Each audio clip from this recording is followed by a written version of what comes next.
Abante. O, sa mga hindi po nakakakilala kay Congressman Bini Abante ng 6th District ng Maynila, no? Kung naalala nyo po, kasagsagan ng midterm election, pumunta po si Sara Duterte doon sa District 6 ng Maynila, binaboy niya. Binaboy niya si Bini Abante. Ngayon, rumisbak ang anak ni Bini Abante na si Princess Abante, binakbakan siya ngayon. Ang akala siguro ni Sara, pag ginaganon-ganon niya, ay maniwala ang tao sa kanya at manalo ang manok niya. Ang problema ngayon mga kababayan, nanalo. Nanalo si Bini Abante. Ano nga ba ang issue ni Bini Abante ngayon? Ito po mga kababayan, may katanungan lang po. May katanungan lang po si Congressman Bini Abante, elect congressman Ito po mga kababayan. Pakita ko po sa inyo basahin niyo po. Kaso lang baliktad po yan baliktad po yan mga kababayan. Kaya ito po ang sabi ni Congressman Bini Abante, mga kababayan. Like po kayo, share and subscribe. No, like po, ipantay niyo po yung like. So ito po, alam niyo ba ang sabi dito? Akala ko ba walang pera mga Duterte? Paano sila nakapag-afford ng magagaling na mga abogado? Ayan na nga, mga kababayan. Ayan, yan po ang pinakamalaking tanong ngayon ni Congressman-elect ng 6th District of Maynila, Bini Abante.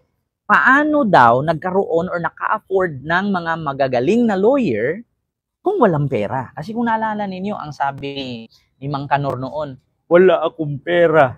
Umasya lang ako sa retirement pay. Hindi ako makapunta sa Maynila kay mahal ang ticket.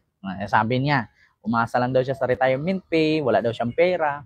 Pero nung binuko ni Trillanes, sabi ni Trillanes, akala ko ba walang pera?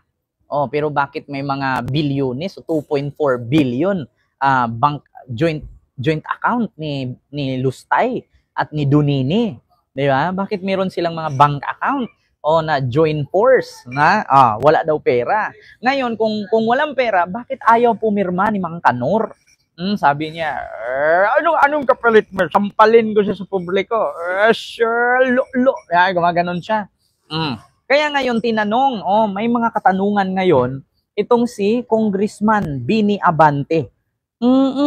So, ito mga kababayan, kasi kung tutuusin ninyo mga kababayan, bakit nga ba sila naka-afford ng bayad kay Nicholas Kaufman? Magkano?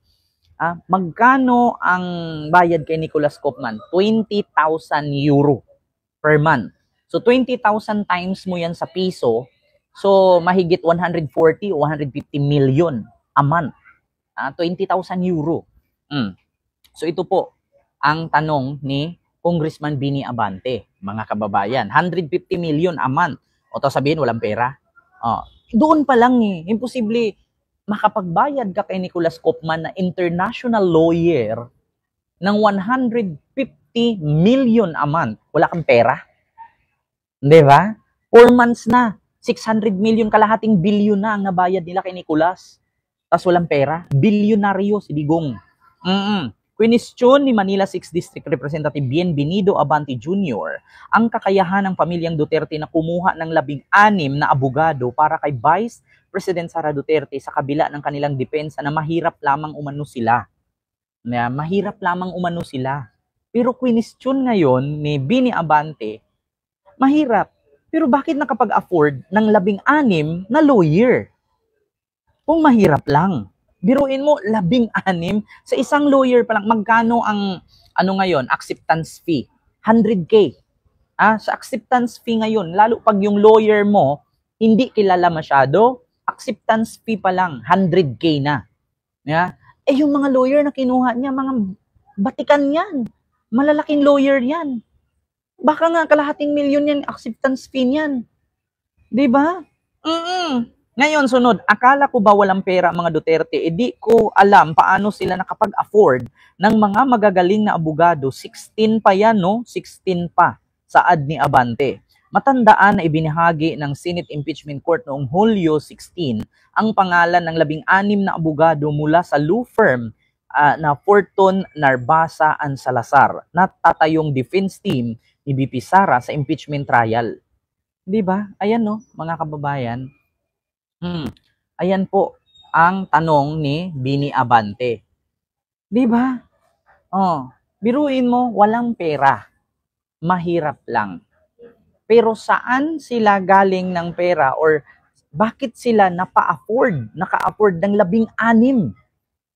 'Di ba? Actions speak louder than words. Yeah? Oh, sabi ni Leonora, Kent may suportado sila ni Michael Yang, sabi ni Chika Gets. Mamerna Takadino, Miguel shout out po. Like po tayo mga kababayan.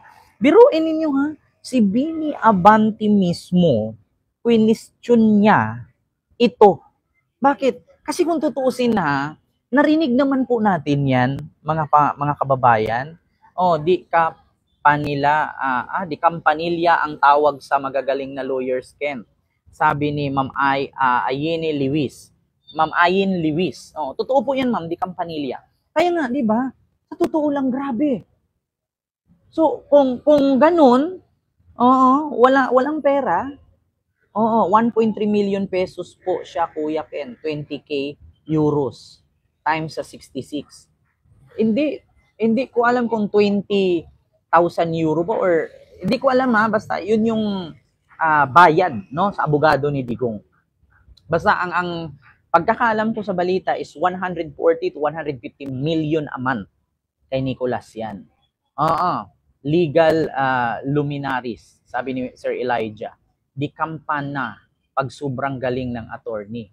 Hindi Watching you here in Vancouver, Canada. Ma'am Eileen Channel, hello po. Baka mikos-mikos na yan. Baka nga mga coffee funds. Confi funds nila dati. Nakabaon sa lupa. Di ba? Basta 150 million. Watching from Pagadian. May gabi di Sir Gregorio Ubas din sa Pagadian. Ma'am Maria Pipalisok. Ayun. Di ba? Para lang kumita ng pera. Di ba? Ano? Isuhudang ipagbili ang kaluluwa, nakakaawa. Di ka kasama sa Bora. Hindi po mamirian soba.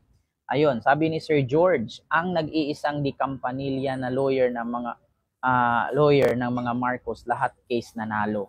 Sabi ni Sir George. Si Apo Lakay. Di ba? Kaya nga sabi ko sa inyo mga kababayan, ultimo si Congressman Bini Abante, question niya, akala ko ba walang pera ang mga Duterte, paano sila nakapag-afford ng mga magagaling na abogado? June 17, 2025, Representative Bienvenido Abante Jr. Ito po'y ama ni Princess Abante na spokes ng Congress o tagapagsalita ng Congress Representantes. Anak niya si Princess Abante. Di ba? Chris Andes, Miguel shout out po. Kaya, yun mga kababayan, isipin ninyong mabuti. Di ba? Opo, dinig na dinig, kita, malinaw, Kent, ang boses mo. Billy sa Bagong Silang, Caloocan City. Ma'am Isabel Linos, Miguel shout out po. Albert Einstein, ang pasigaw naman, watching from Amadeo, Cavite. Ma'am Lilia Precia, Miguel shout out. OFW Adventures, ayan, baka bunker nila si Kibuloy. Albert Einstein ng 6th District, sabi ni Sir Elijah Silibre. Di ba? Kaya nga sabi ko sa inyo mga kababayan, grabe po. Wait lang ha.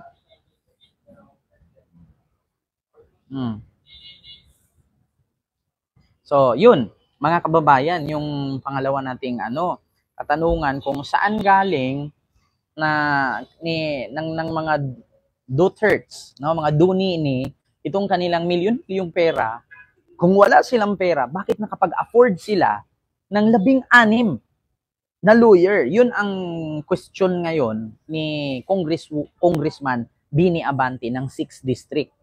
So actually, payback time yan Kasi kung anong ginawa ni Sara, pambababoy kay Bini Abante, ang laki-laki nung screen niya sa likod nun, na nakadila pa si Bini Abante, di niya alam, pastor yan.